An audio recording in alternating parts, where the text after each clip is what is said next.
Oh, there we go. Hello, everybody. Good morning. Hello. Good afternoon. Good night. Good morning. Let's see. We are waiting for a bunch of people to still come in. Maybe while you are coming in the chat, maybe just let us know where you are from so we can see who is with us. Hello, Rose. Nice to have you here. And Helena. Now, I know we have people from the United States on here, and then people from Bloemfontein and Fochville, and people from Kenya. Yeah. So we have, people from everywhere just waiting for, there's Kleinmond. We're waiting for a bunch of people to come in. Stellenbosch. Hi, Zelda.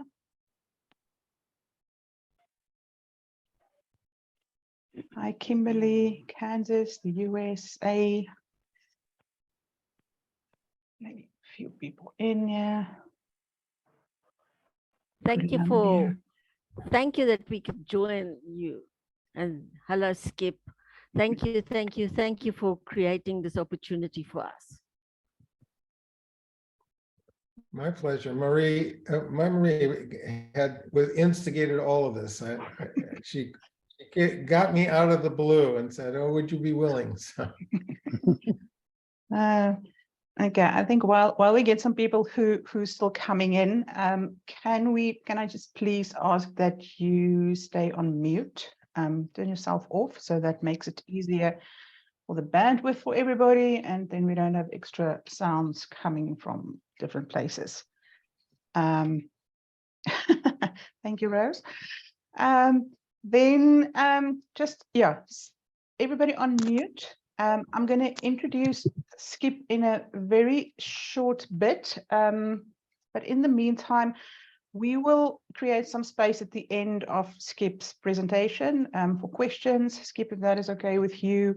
And we have some interesting news at the end of this, so please don't leave before we are done. So just quickly, just a little bit about me. I'm Mark-Marie, and I currently live in Pretoria in South Africa, but my suitcases are packed and I'm ready to go back to the States as soon as the door kind of opens there. Then I am the owner of Dream Beyond Productions. I do a whole bunch of things. Every now and then I do talks like this. Some stuff that I've done in the past is about money, life talks. Thank you, Jamie. I'm on my way. About money, there was a few very beautiful testimonies that we did about that. Then I also did a series called with Francois Buerta called Cryptocurrency in the Bible. Every now and then I figure out, find something new to talk about. This time around it's Skip and the design of women. So that, I'm really excited about that. I'm also an entrepreneur, and I keep myself busy with a whole bunch of stuff. I would like to ask, if you are on here and you haven't registered, if you would please register. I will quickly share some links. Give me a second. But you please just register. And now I can't find my own links. Sorry, I will get to that. And then also in the links, there is a place to link to where you can buy Skip's book. If you haven't bought it yet, please go to his website, get this incredible book, Guardian Angel. It will, and you will see, today it will shift a few paradigms. So that's it.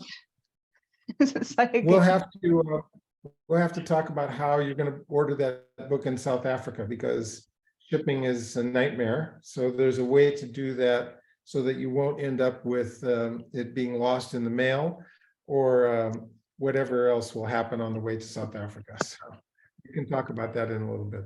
Okay. All right. Maybe we can do one group booking or one big group one and then distribute them from this side.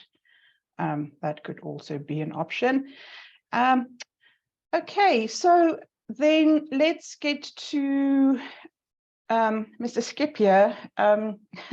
He and his beautiful wife currently lives in Italy after you lived all across the world, it seems. And now you guys are staying in the beautiful Italy. Skip, you have a PhD in something from Oxford University. Yes. Among others. Yeah, I ended up with a whole slew of degrees as I made my way through academia. So eventually, after a couple of master's degrees and a couple of bachelor's degrees, I ended up at Oxford, where I did my PhD in philosophy and theology. Oh, wow. Okay. But you're also an avid businessman. Yeah,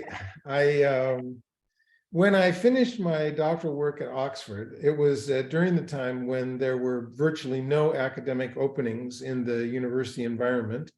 And so I ended up going into the business world, and I spent the next 20 or so years in communications, human resource development, marketing development, and I ran my own consulting company for 20 years.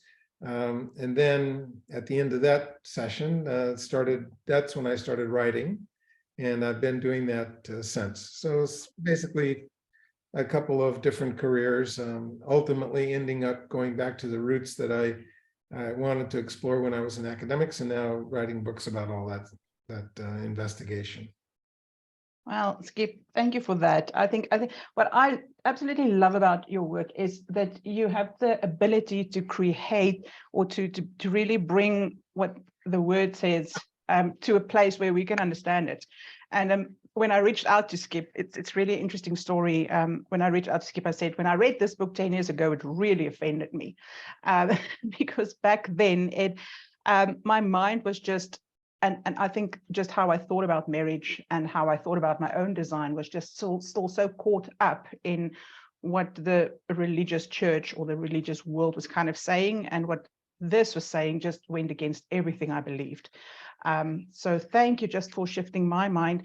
And yeah, like I said the other day, I do believe that this is a time where we can really just step into the new with regards to marriage and our design. So thank you for saying yes. Yeah, thank you for saying My yes. pleasure.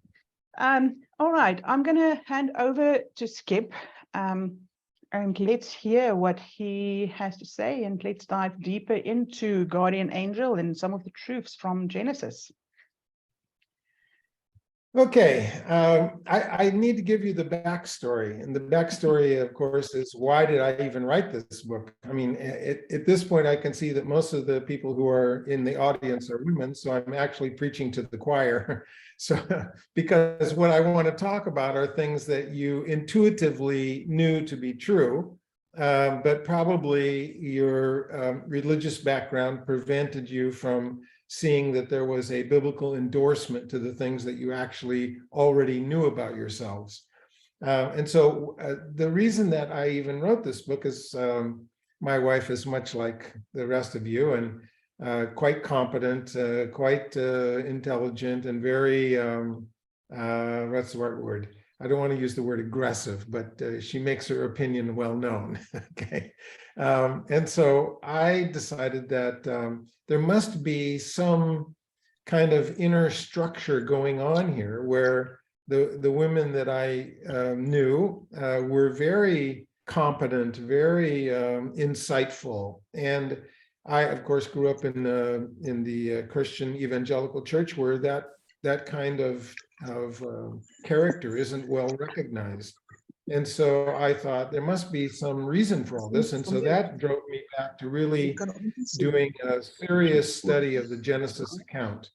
Most of the material that we believe to be true from our religious training is an interpretation of the Genesis account. That's where the whole problem starts.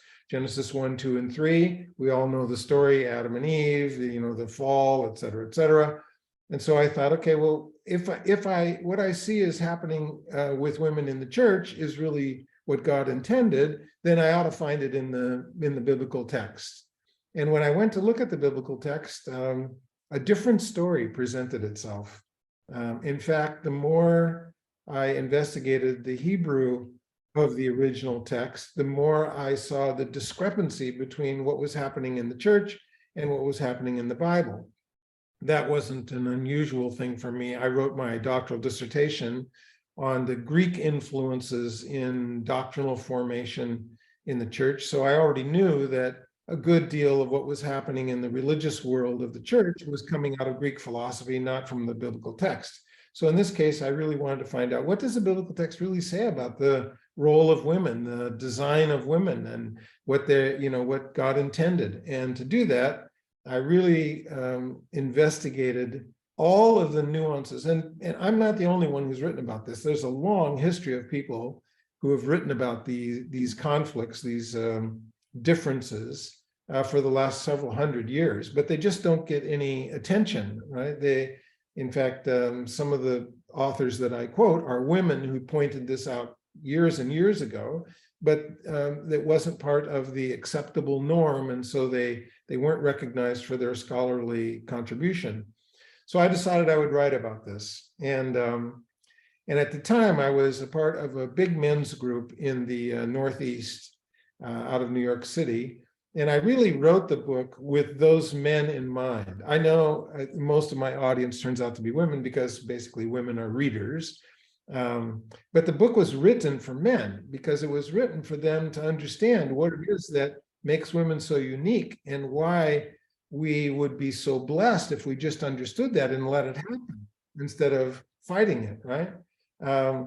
And of course, when I wrote the book, I had in mind the idea that a man's general appreciation for women is cultured by the church. And so a woman is often looked at as the antagonist, the one that I have to fight against to get my way. And so I wanted to title the book The Perfect Enemy, which my wife said, absolutely not.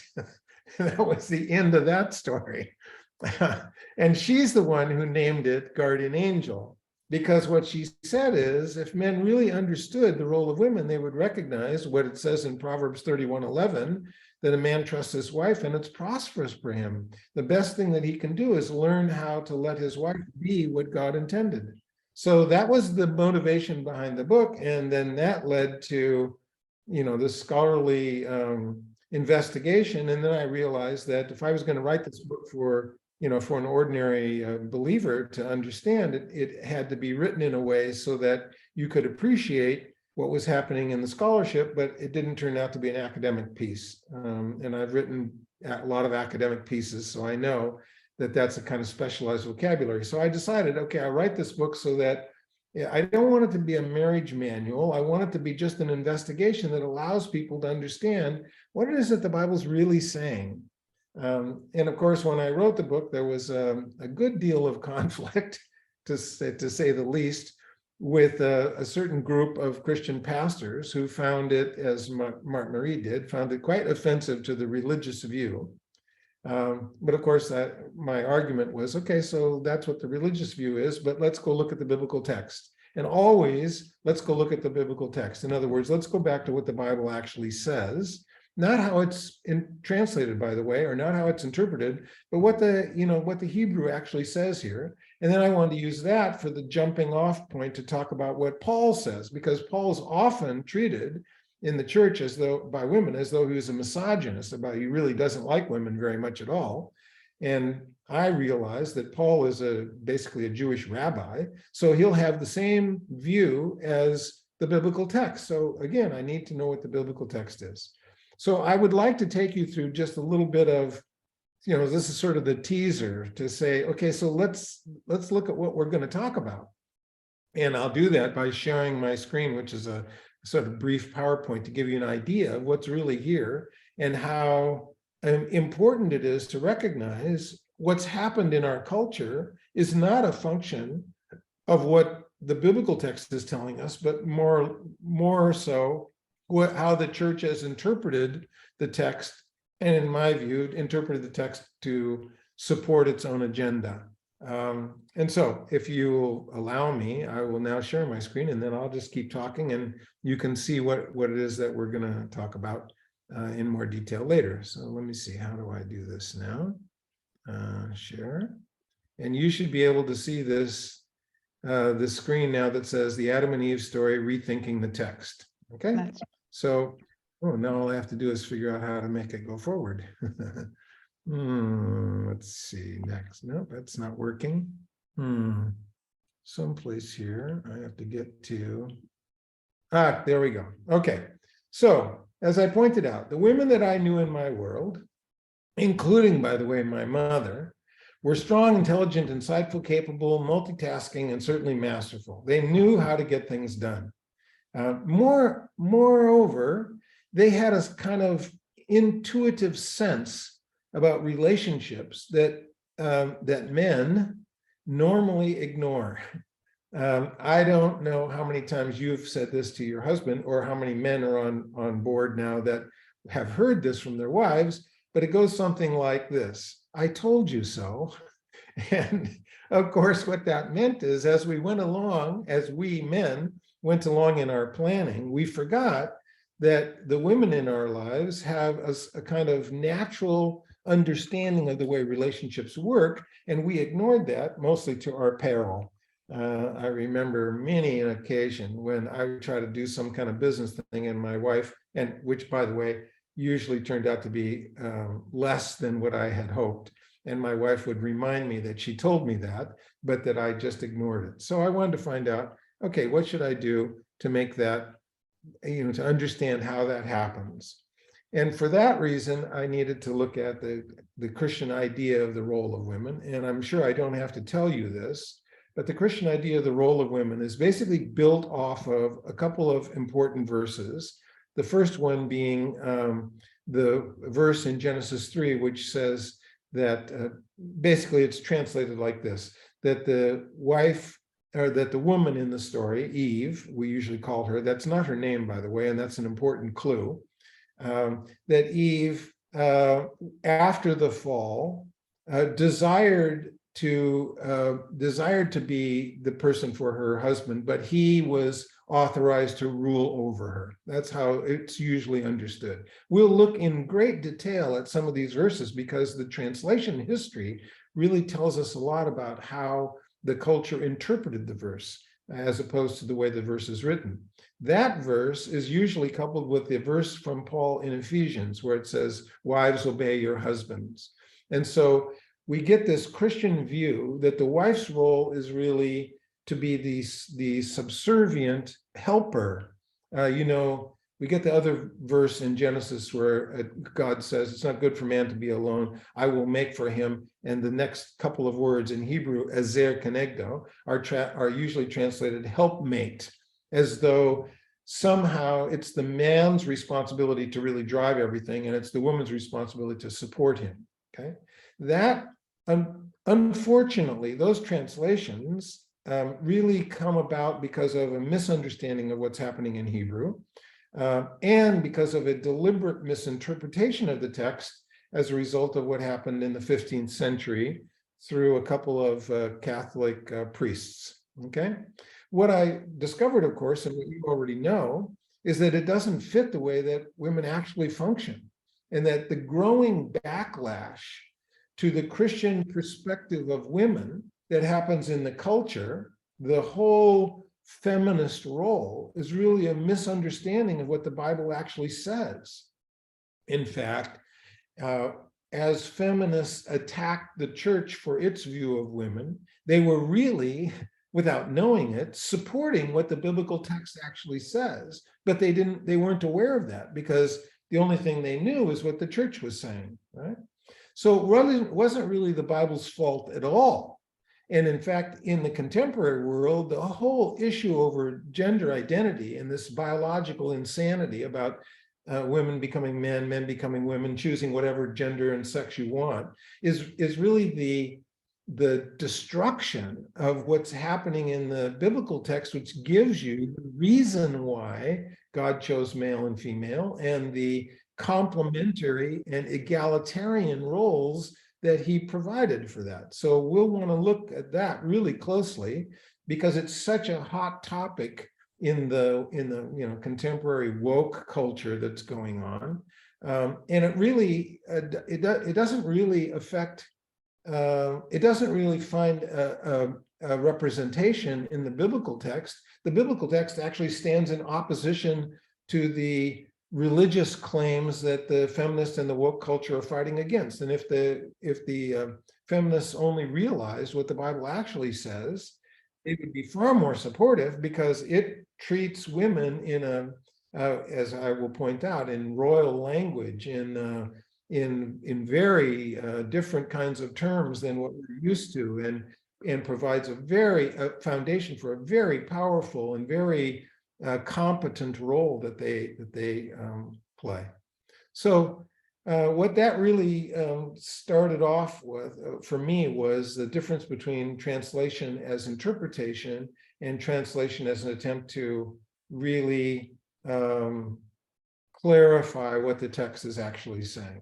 And one of the things that I want to pay a lot of attention to in subsequent weeks as we continue this study is the difference between understanding the text in its own cultural setting and translating the text for a modern understanding. There's a big difference. Let me see if I can give you a really easy example, okay? One of the arguments against the resurrection is the biblical claim that Yeshua, Jesus, was in the tomb for 3 days and 3 nights. And of course, if you look at the biblical text and you start adding up all the hours, you'll see that that isn't the case, that it wasn't a 72-hour period. But that's because we don't understand that in the first century in Judaism, any part of a day was considered a day. It's the same thing with the reign of the kings in the Old Testament. Any part of a year was considered a year. So if Jesus was in the grave for 1 hour on Friday, that was considered 1 day, right? It was counted as though it was 1 day. Not for us, because we have a 24-hour clock, which, by the way, you might not know this, but the 24-hour time zone wasn't invented until the British rail system in about the mid-1800s, right? Before that, it was agrarian time or solar time. So that's the first mistake in understanding what happens in that passage. And the second mistake is that the counting of the number of days that Jesus is in the tomb begins with the Jewish idea of a day, which starts with sundown, not sunrise, right? So we think, okay, so Jesus rose on Sunday morning, the Easter event. But in fact, the day of what we call Easter began at sundown on Saturday night, because that's how Jews count the day. They count from evening to evening, not from morning to morning.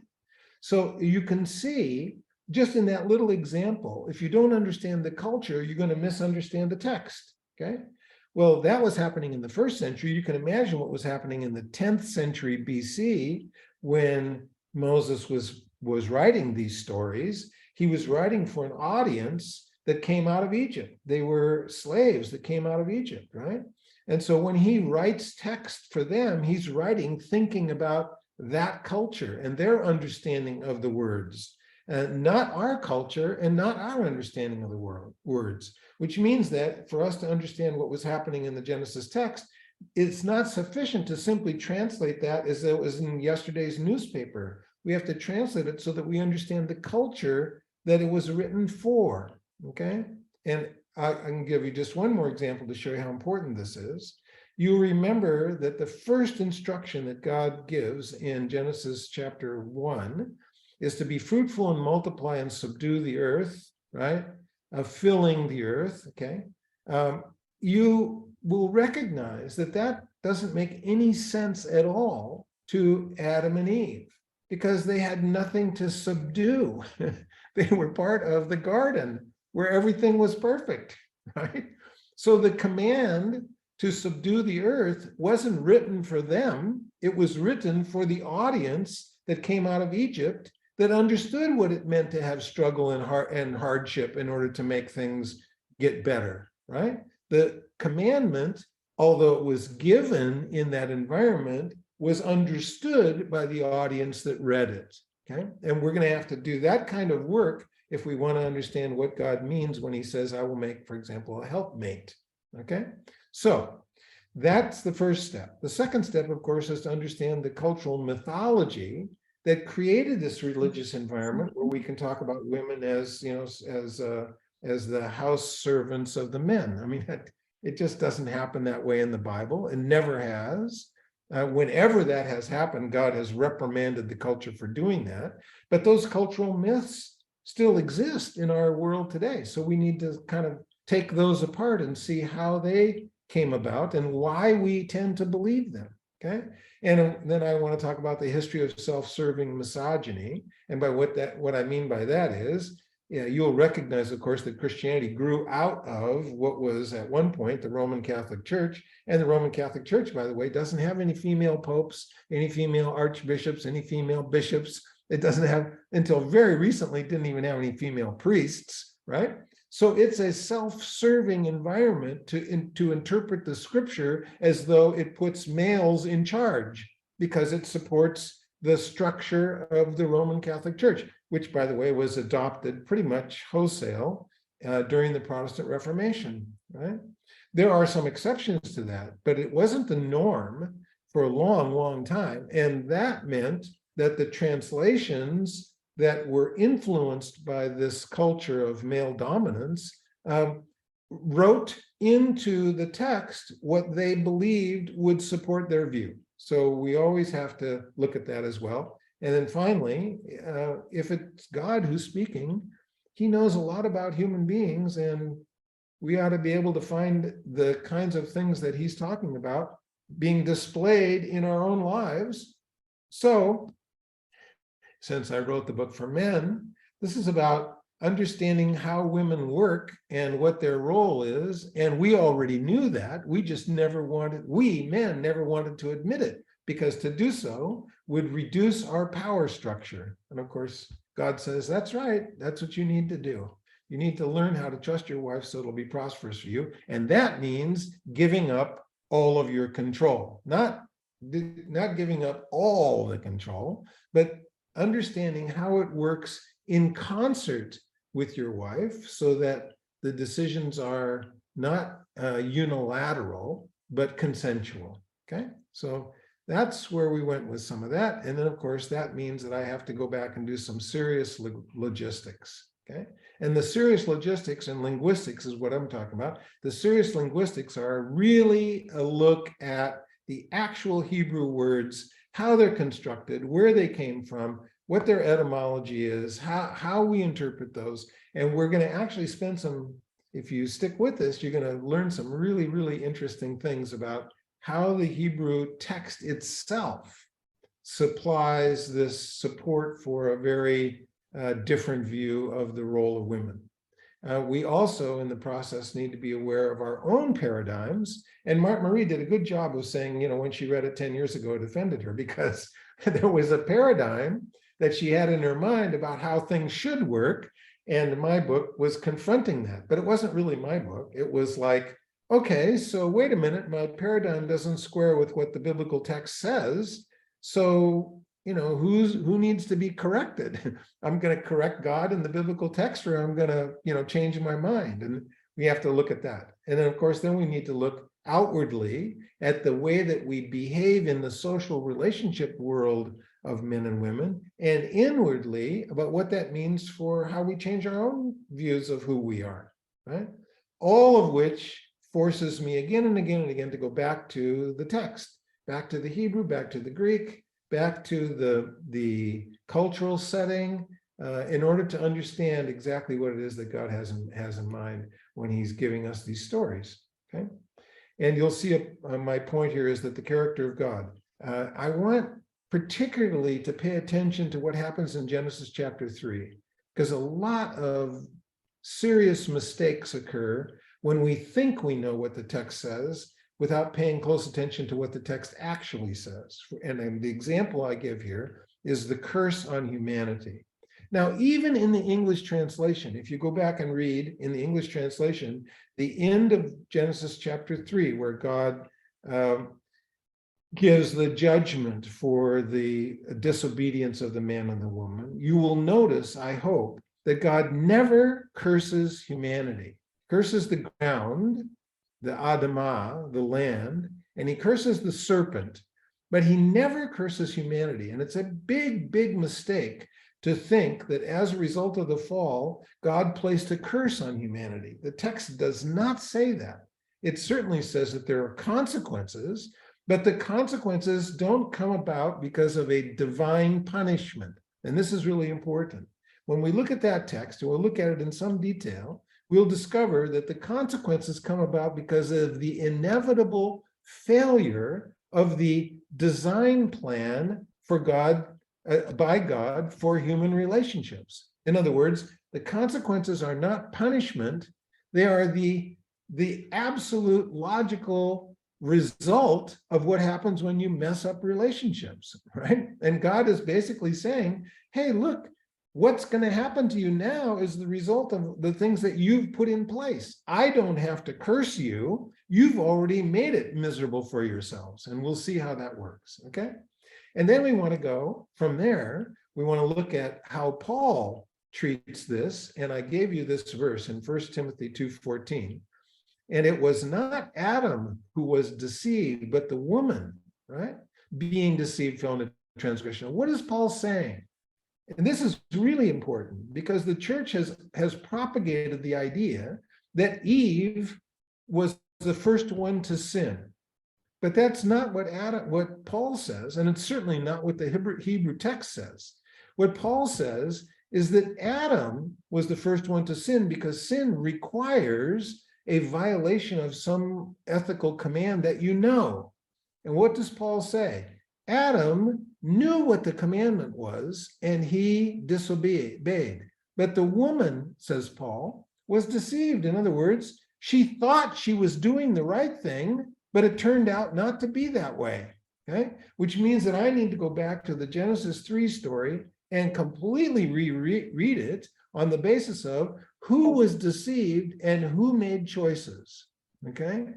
And that will change everything about how I understand this story with the serpent. Okay, so finally, what happens when we unlearn all this stuff? Well, unlearning is a very scary and difficult process. First, unlearning means that I'm going to run into a brick wall, that there will be things that I say, I just can't believe that. And of course, I'm going to be faced with, this is the wonderful thing about learning. It's not possible to erase something that you've learned, right? You'll have to deal with it in one way or another. You'll have to either deny it or condemn it or ignore it or do something, but you can't erase it. Once it's in there, once it's in your head, it's going to be there, and you'll have to deal with it. So the brick wall is running into ideas that challenge what you think is true in such a way that you're now faced with either ignoring, denying, confronting, fighting, fleeing, whatever it is. You're going to have to do something with the idea. And I think that's what Guardian Angel does. Guardian Angel, here's the book. Guardian Angel is not an instruction manual. Guardian Angel is just a serious look at what the Bible actually says. And in that, it will confront you. And when it does, you'll run into the brick wall and you'll have to decide, what am I going to do about this, right? Now, you can decide, as certain critics have, that it's all hogwash. It can't be true because the church teaches me something else, or it can't be true because I believe something else. But that argument always flounders under this, and that is that I'm not telling you what the church believes or how you should conduct your marriage or what your relationship should be. All I'm telling you is what the Hebrew text says about the story, right? And you have to deal with that, okay? Of what Paul says if I really examine the verse. By the way, just to give you an example, that wonderful verse in Ephesians which says, wives, obey your husbands. If you actually read it in the Greek text, you will see that it doesn't even have a verb. It doesn't say wives obey your husbands. It just says wives to your husbands. That's it. It's blank. You get to fill it. Excuse me. You get to fill in the verb. Now, Paul does that often because it's called an ellipsis in Greek. It's where you take a verb from another sentence and put it in there because of two things. First, Paul normally doesn't write his own letters. He hires somebody to write it. So he's paying them to do the writing. And second, in Greek, in the first century, people normally did that. So they understood, oh, I'm going to borrow this verb from this verse and put it into this one. So the question is, where does the verb come from? The verb is hupotasso, and it comes from the previous verse. And in the previous verse, it says wives, it says husbands and wives in mutual submission to the Lord. So when I read wives submit to your husbands or wives obey your husbands, I should be reading it according to the previous verse, which is not about the submission of one person to another, but about mutual submission to each other. Wow, does that change that verse? No longer can use it as a support to say you have to obey me, because what the verse really says in Paul is that we have to come to a mutual agreement. Okay, so that kind of cognitive dissonance, the finding that I'm thinking one thing but the text says something else, really shakes the foundations. It really causes me to rethink how I thought about the relationship between men and women, and particularly husbands and wives, and what the biblical text says, and that's contrary to what I believed. Okay, and I have to take all of that and put it together in a way so that it makes sense for the audience that was the original audience of the author, that is the audience for Moses, the audience for Paul, what the Ephesians were dealing with, what the Corinthians were dealing with, what the ex-slaves from Egypt were dealing with. I have to understand the text within its context. And then I have to ask, how does that apply to me, right? Because the Bible wasn't written for me. The Bible was written for the audiences who were part of where the author was. I see the Bible in application. The application falls on me, but not the original intent. The original intent was for the audience that were receiving Paul's letters, or the audience at Sinai that was listening to God's commands, right? I take that material and see how it affects my life, but that's application. That's not exegesis. Exegesis is, what did it mean to the original audience by the original author in the culture and time that it was given? Okay, so that's what we want to find out, because then we can say, oh, now that I understand that, I can see how it works for me. Okay, so those kinds of backgrounds, I'm going to try to unshare my screen now and stop sharing. Okay, and you'll see me now. Those kind of backgrounds are the things that I want to deal with, the things that I really want to come to terms with. And I think that as we go through those stories, the creation story, all that Genesis 2 stuff about how come Adam was created outside the garden and placed in the garden, how come God made Adam from the dust of the ground, but he made the woman from the substance of Adam himself, how that changed the relationship, what happened in Genesis 3, how does Genesis 4 tell us what happened after the relationships broke apart as a result of the disobedience.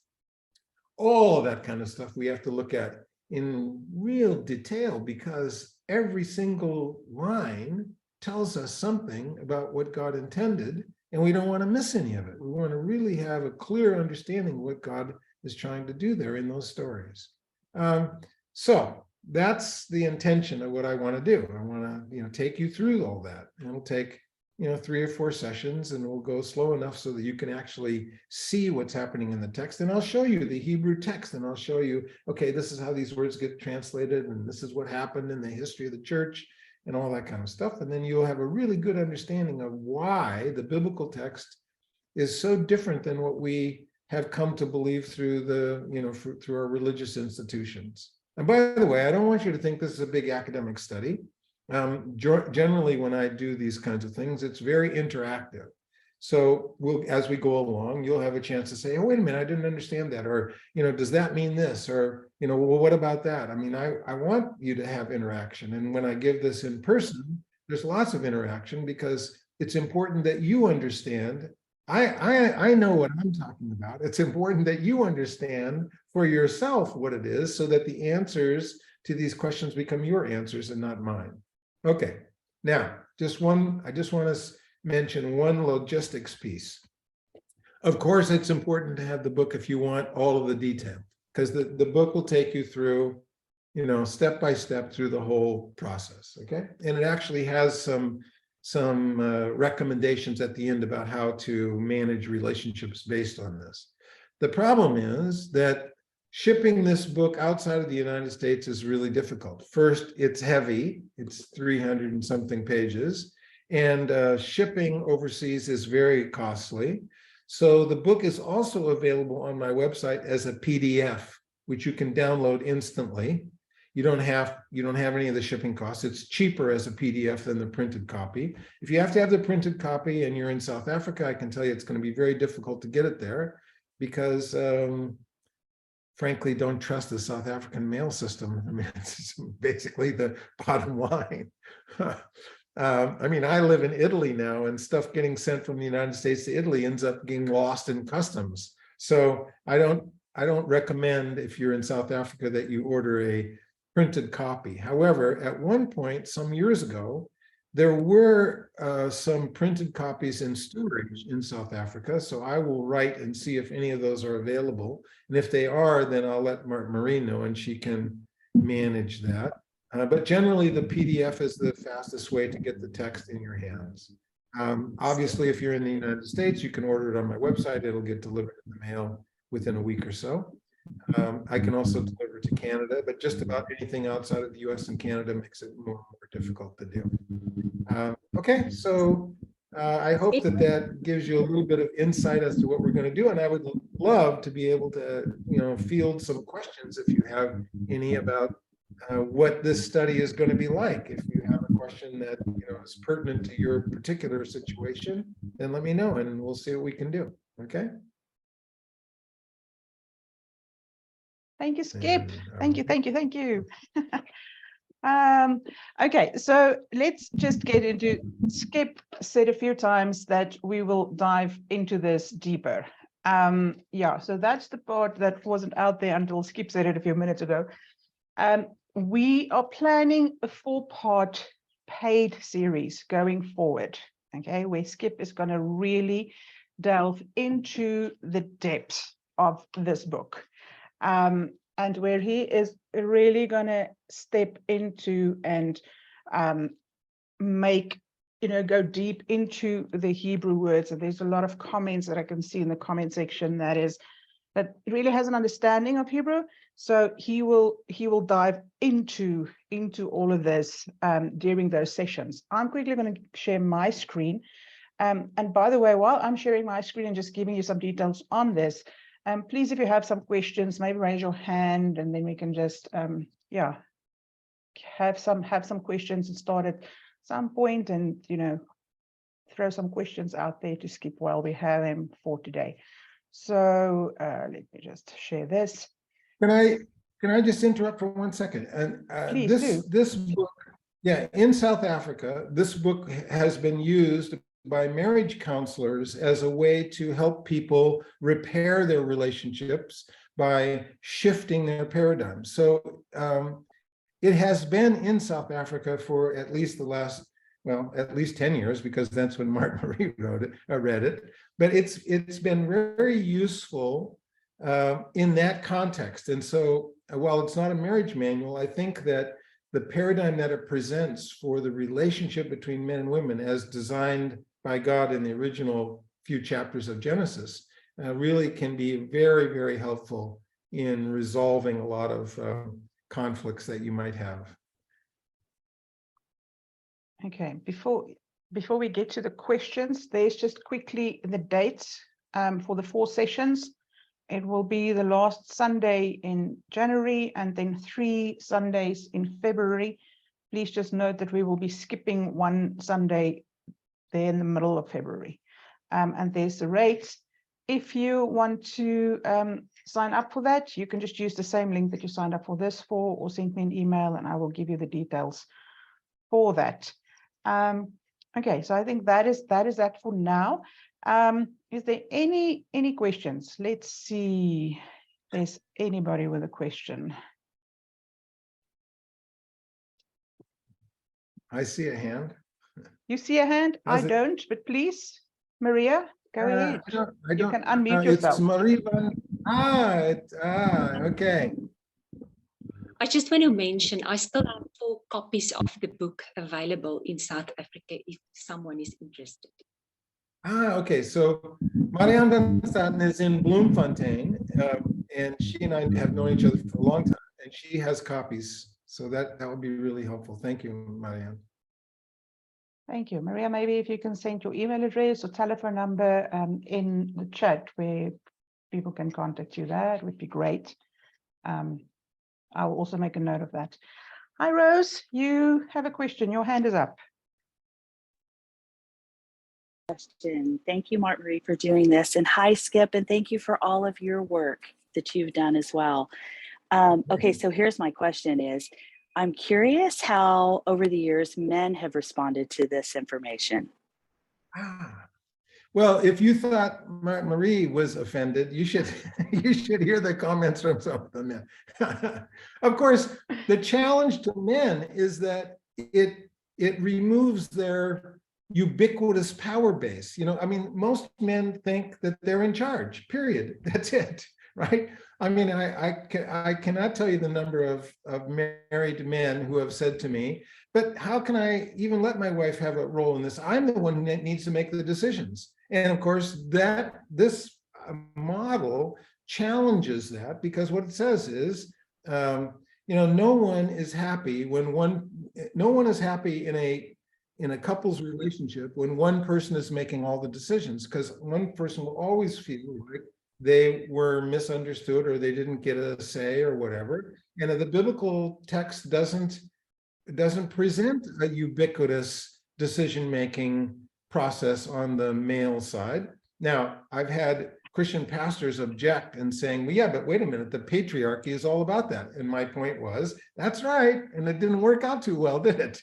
Because they varied from the design plan of Genesis chapter 2 as well, right? So Abraham and Sarah are a remake of Adam and Eve, and they have just as much disaster and just as much conflict because they didn't follow the design pattern of Genesis chapter 2.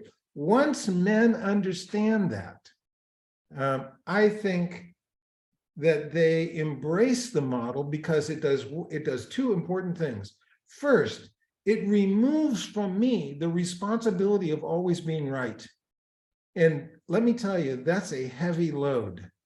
In fact, I did 20-something years of consulting work with CEO kind of people, and the biggest challenge in their lives is that they felt like they couldn't make a mistake, right? They always had to be right. So it was an enormous pressure, and it's an enormous pressure on all men to feel like they always have to be right, okay? Which of course leads to excuse and denial and all kinds of other stuff. So if I share that responsibility with my wife, that lifts an enormous burden from me. The second thing, which is just as important, is that I realize that God has designed her to help me understand how relationships work. Look, I know how to put together a business plan. I just don't know the intuitive understanding of who I ought to be in business with, right? And my wife has a kind of sense of that. Now, she, if I say to her, well, okay, so give me the financial, bottom line. No, that's the wrong question. What I ought to be asking is, how do you feel about this? Because there's a kind of radar that happens in a woman about relationships that men just don't get. And in fact, you'll recognize that when you realize that the rabbis of all people are the ones who say a man without a wife diminishes the world, because they recognize that it has to be a mutual agreement, right? So once men realize those 2 things, that the wife is not there to control them, and that it's going to be a good deal, right? If I can make this work, things will be better, right? Then they accept. But just like women who are told, now you have a responsibility that you didn't have before, right? This radar with God, it's a challenge, and a lot of men run into the brick wall. I can give you, however, now to the men who are listening to this, you need to turn it off, because I'm going to tell something that only applies to women, and that is, women who've read this book they normally come alive because they realize for the first time that they have a biblical justification for what they've always known to be true in their hearts, okay? Now, what they generally do is try to show their husband that he needs to follow the same pattern. And of course, the husband resists. So my advice is this, it's really simple. You go to your husband and you say, I've been reading this book, but it's so difficult. I'm really having a hard time understanding what it says. Would you read it with me and explain it? Okay. Because no man can resist a woman coming to him and saying, oh, I need help. Please help me. You're so smart. And then, of course, as he reads it, he's got to deal with the issues. So it works. Okay. Now, for those men who are listening, you didn't hear that. Okay. Oh my gosh, that is so good, Skip, because my follow-up question was going to be, how do we approach men in a maybe not so seductive way to read the book with us, or to, step that's into. The whole point. The whole point is, no, you have to understand that you are designed in a way so that you can elicit the response of a man by being a woman, right? I mean, look, this stuff. I don't have to tell you what it means to be a woman. You already know that. You've used it since you were a little girl. But the point is here that you can get a man to go along with you and read through the material, which you probably already know, right? But now he's got to explain it to you. And as he explains, it will have to become part of him, right? Which is the real way to get unity in agreement on this stuff. There was something else I was going to point out on that line, but maybe I've lost it now, so I'll think about it. But yes, I think that's the proper approach. Oh, I know what it was. Ultimately, this book isn't written for men or women. It's written for children. It's written for the children of parents who want their children to grow up to understand what God's relationship between men and women is supposed to be like and who they should marry, right? I mean, look, I'm too old to make the correct, my children are all grown up, right? I didn't know this when they were children. I wish I had. I wish I'd known it because it would have changed my life, okay? But the reason that you as adults are interested in this is not just because you want your marriages to be better, but because you don't want your children to make the same mistakes you made. And so they need to understand what was God's design, because you got to start looking for the person who understands God's design. Fortunately, my youngest son, who is, by the way, a therapist, has embraced this. In fact, he's doing a whole bunch of work with it. And he chose a relationship, which now turns out to be his wife, and they just had their first child, based on the ideas here. And they have a fantastic relationship. I mean, they're like two peas in a pod. And it's because he knew what he was looking for. What a difference, what a difference. Oh, so, that's great. Thanks again for all of that. Welcome. Thank you, Rose. Okay, what else? For the question. Skip, you really jumped ahead and answered the question before we could ask it. Well, that's because, I mean, the questions are usually the same, right? So. Jamie, I'm going to come to you now. I just quickly want to share something. I spoke to a good friend of mine a while back, just as we started to promote this conference today, and he told me that he has been on a journey with people, specifically a female couple who was in a homosexual relationship. And once they started to just go through the content of this, and he started to just journey with them, both of them, and once they started to understand the design of women, both of them made a decision to walk away from the homosexual lifestyle, desire, whatever you want to call it, and made a decision to step into God's design for them. Wow. Which is really, for me, was a really, really beautiful testimony just from the work, Skip, and the understanding of what's happening. I think in our culture today, with all this woke gender identity stuff going on, this understanding this, because of its application and because of the foundation and the consistency of it, I think it's absolutely critical. Our kids are being subjected to an absolute destruction of the basic principles that God put in the design of men and women. Absolutely destroying that. And I think that children need to understand, not children, adult teenagers need to understand what's happening to them. And the culture is pushing the agenda so hard that if they don't have a foundation in what the design was all about, they're definitely going to be peer group pressured to adopt things that'll destroy their lives later. Yeah. Ryan just made a comment. Yeah, I believe deep down everyone knows this to be true. Only thing standing in the way is control, pride, and not wanting to take responsibility. Thanks, Ryan. Yeah. Jamie, your hand has been up for a while. Go ahead. So, can you hear me okay? Yes. Yes.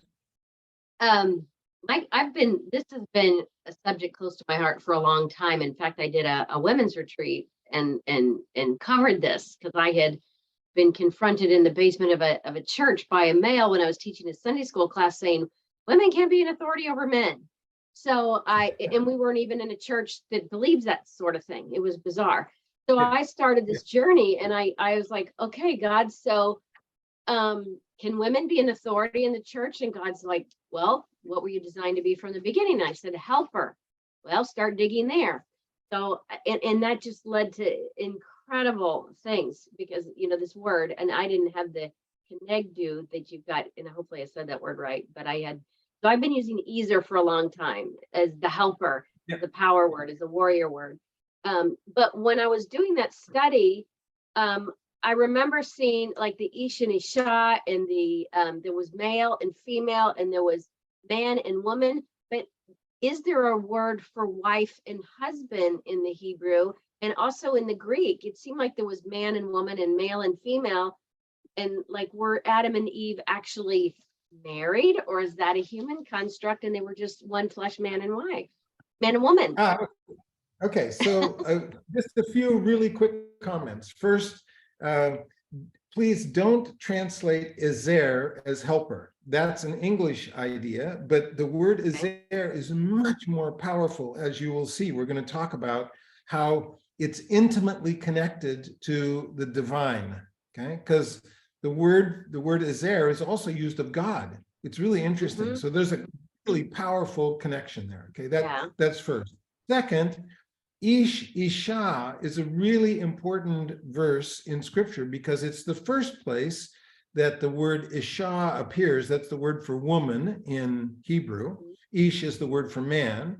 And that first appears in Genesis 2:24 when Adam says, this is bone of my bone, flesh of my flesh. She shall be called Isha because she comes from Ish. That's the first place that the two words occur. What's important is that it's Adam who uses the word Isha, not God. Right? So this is really interesting because what it means is in the presence of the woman, Adam recognizes something of himself. He's in Ish and she's in Isha, but God doesn't treat it like that. God doesn't say, oh my gosh, my own internal consciousness has changed because I'm in the presence of this one who's like me, but not like me. We have a lot of discussion about that. God names the woman the Ezer, which is a completely different role function, right? So two really important things going on there in that second chapter. And the last thing you asked about, is there a word for wife and husband? And there is, but it's a really interesting word because it comes from the patriarchal culture. The word for husband is Baal, which really means owner, ruler, all the kinds of things that we find in the church, right? Husbands are in authority. By the way, the guy who said, women don't have authority over men, he's quoting a verse from Paul, but he's misreading the entire verse. We'll talk about that as well. But that, when you get to the husband and wife period, you're already in the patriarchal period, and they're not following the pattern of Genesis chapter 2. They've already deviated from it. So the words that come up there are quite different until you get to the book of Song of Songs, where there's a couple of words in there that are really important for how we understand the wife's perception of the role. And then, of course, in Proverbs, where the word is betach, a man shall betach, to trust his wife and it'll be prosperous for him. So a lot of interesting things going on there. Oh, by the way, just one more thing I should mention. In Jeremiah, when Jeremiah talks about the millennial kingdom, right? The the time when the new covenant is going to be in place, the renewed covenant, he says something really important. He says, in that time, a woman, and he uses the word sava, a woman will surround a man. In other words, the woman will become the protective barrier for the man, right? That's going to happen in the millennial kingdom. So men should be practicing that now, because when God comes, when God reinstates the kingdom, that's going to be the way it works. So there's lots of really interesting stuff. Okay. Wow. Thank you. Yeah, we have lots to talk about. Ah, Okay. thank you, What Jamie. else? Louise, your hand is up.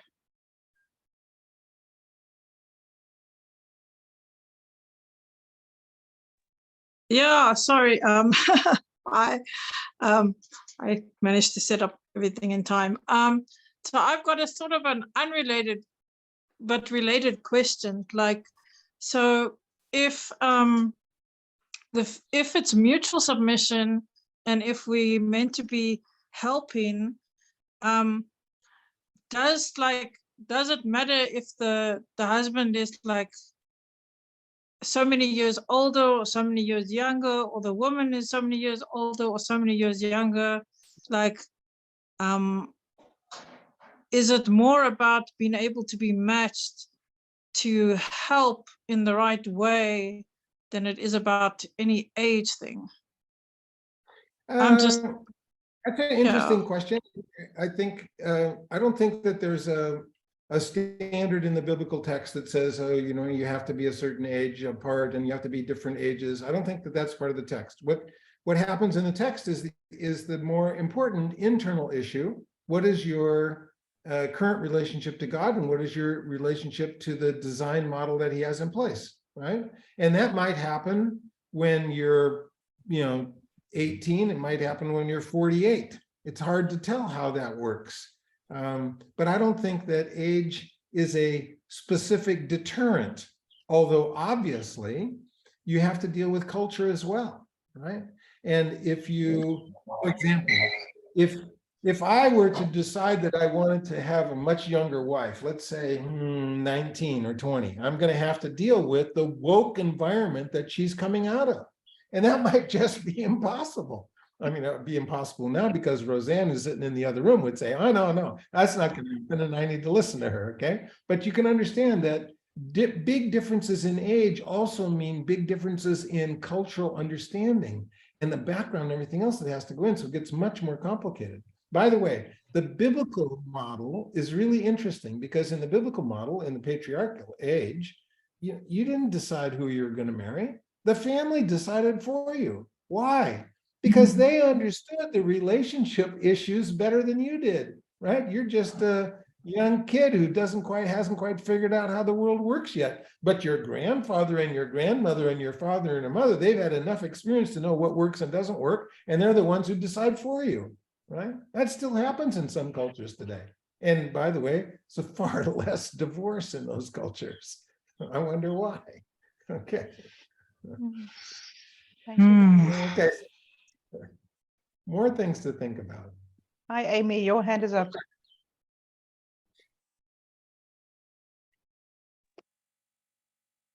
Yes, it is. So, Skip, I have a question for you about something you mentioned just a minute ago.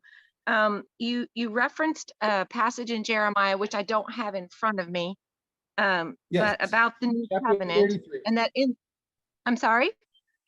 It's in chapter Chapter 33. Okay, that's what I thought. So you said in the new covenant, the woman is referenced as being a surrounding, a protector. And then you said, when the millennial kingdom comes, and you also reference the new covenant.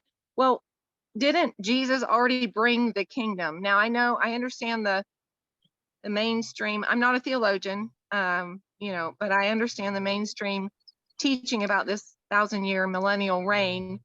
But when you talk about the new covenant, that's already here. The kingdom is already here. Jesus brought that. So would not that reference to the kingdom is like kind that, of.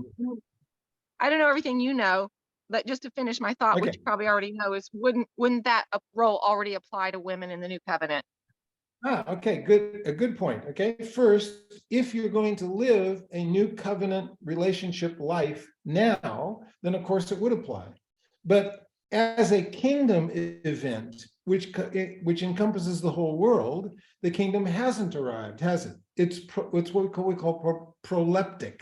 That means it's here in part, but anticipated in whole. Okay, so part of the kingdom is here. That is the citizens, as Peter says, the aliens, that's us, the aliens who are here waiting for the arrival of the full kingdom.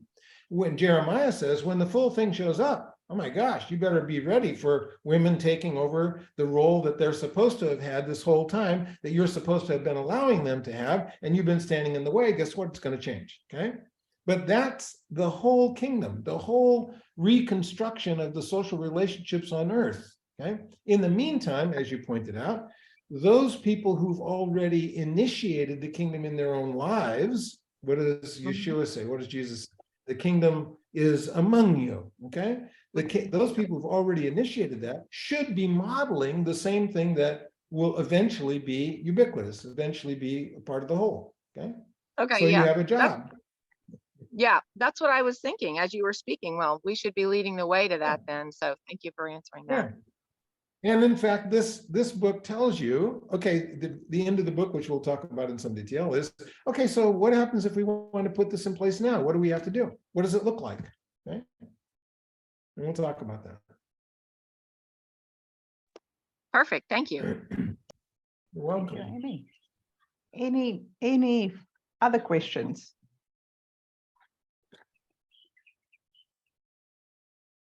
You can save all the questions for the text. Oh my gosh, there's so much stuff there. Oh, yeah. All right. Okay. Let's maybe then wrap up the conversation. Skip, I have your book open here. Right in the introduction. The introduction was really one of those. Yeah, just the introduction shifted my mind. But you make a note here: the husband is the direct beneficiary of the relationship between a wife and God. Maybe give us just a summary or some kind of a last thought. I know everything we said this far is pretty much focused on that, but yeah. Yes, I won't give you a summary. I'll give you a citation. This is from Chris Wyatt. It's the last sentence in the book. And it says, a woman's heart should be so lost in God that a man must seek God to find her. I mean, I think that's the summary, right? Yeah. That if a woman really understands what God has in design, her life is going to be focused on God's energy pouring through her. And if that happens, the only way a man can find her is to seek the God who's pouring the energy in there. The beautiful, beautiful arrangement. No, thank you for that. Jamie, your hand is up again.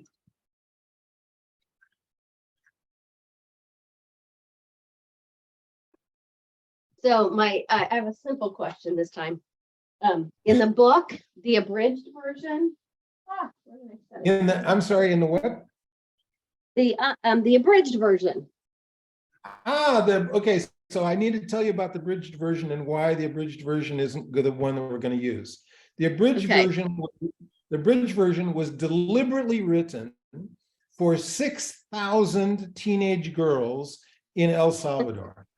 Okay, I was speaking down there, and of course, that culture is very, very difficult for women to have any kind of sense of self-worth at all.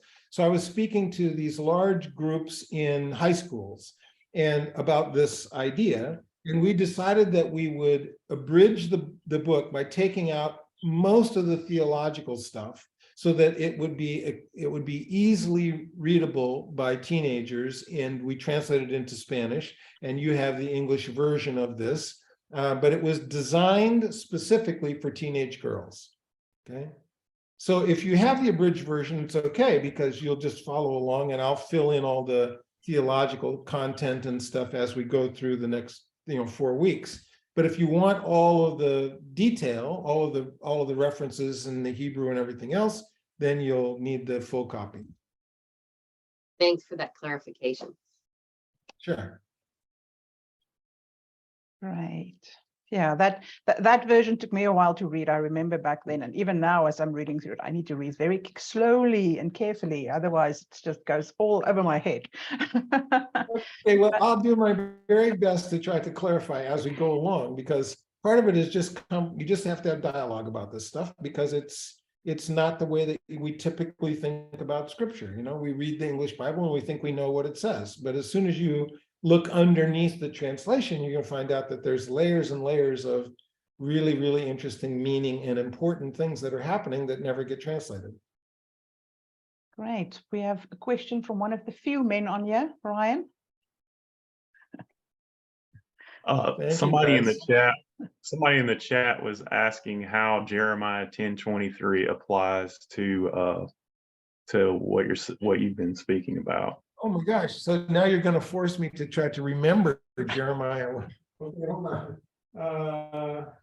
Let's see if I can get it in this text. Maybe you can just tell me what the verse says instead of me having to go and look it up. Jeremiah, what was it, 10? I don't hear you. Are you still there? Yes, no?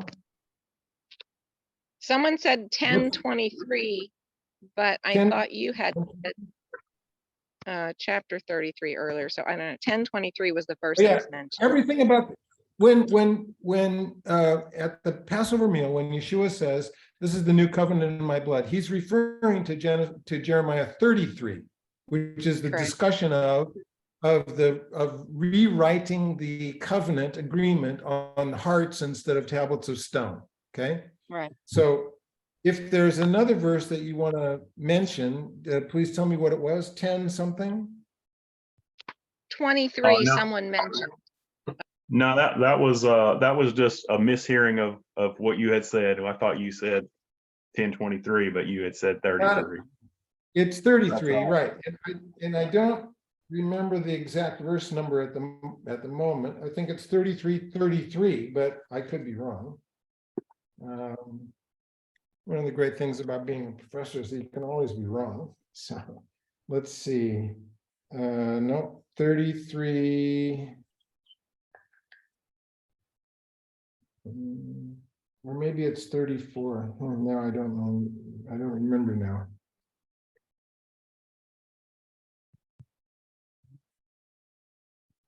Oh, do I have the wrong reference? Maybe I do.